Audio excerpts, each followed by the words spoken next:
Alright, so in this video, I'm going to be solving the equation x to the power of 4 is equal to 1. So, my only variable in this equation is x, so that's obviously what I'm going to be solving for. And now for my solution.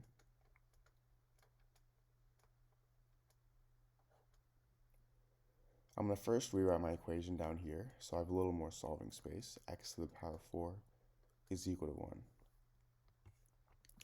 So, to solve this equation, what most people would do is take the fourth root on both sides because they see x to the power of 4. They want to cancel out this 4.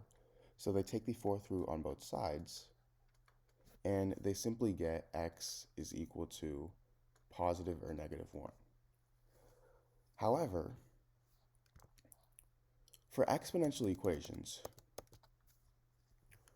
the number of solutions is going to be the power. So because this is a power of 4, this means that there's going to be 4 solutions to this equation, not just the 2 that we just solved for. So the proper way of actually solving this equation is first starting by subtracting 1 on both sides. So then I get x to the power of 4 minus 1 is equal to 0. Now from here, x to the power of 4, I can rewrite this as x to the power of 2 times 2. And if I have something in the form a to the power of m times n, this is equal to a to the power of m to the power of n.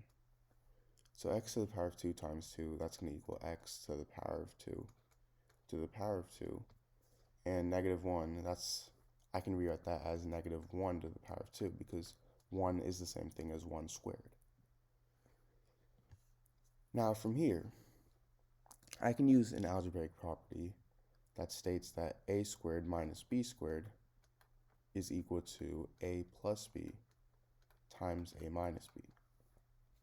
So in this case, a is x squared and b is 1.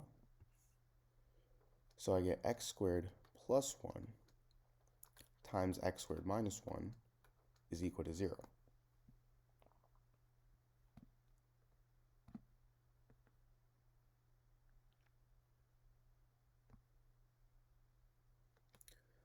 Now from here, this gives me two equations. I have x squared plus 1 is equal to 0, and I have x squared minus 1 is equal to 0. So let's first solve x squared minus 1 equals 0.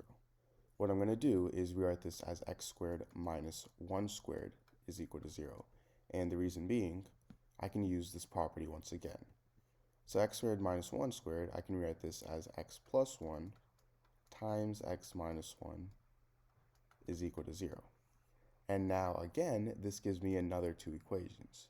I get x plus 1 equals 0 and x minus 1 equals 0. But these are two much simpler equations. X plus 1 equals 0. All I have to do is subtract 1 on both sides, and I get x equals negative 1. So that's one solution of x. And for x minus 1 equals 0, all I have to do is add 1 on both sides, and I get x is equal to positive 1. So that's another solution. Now, going back to my second original equation, I have x squared plus 1 is equal to 0. And to solve this, I'm going to subtract 1 on both sides. So I get x squared is equal to negative 1. Now, I'm going to square root both sides. The square root of x squared is obviously x, and I get x is equal to positive or negative square root of negative 1. Well, if you guys already know, the square root of negative 1 is equal to the imaginary number I. So I get x is equal to positive or negative I. So these are my 4 solutions to this problem. My first solution is x equals positive 1. My second solution is x equals negative 1. My third solution is x equals positive I. And my fourth solution is x equals negative I.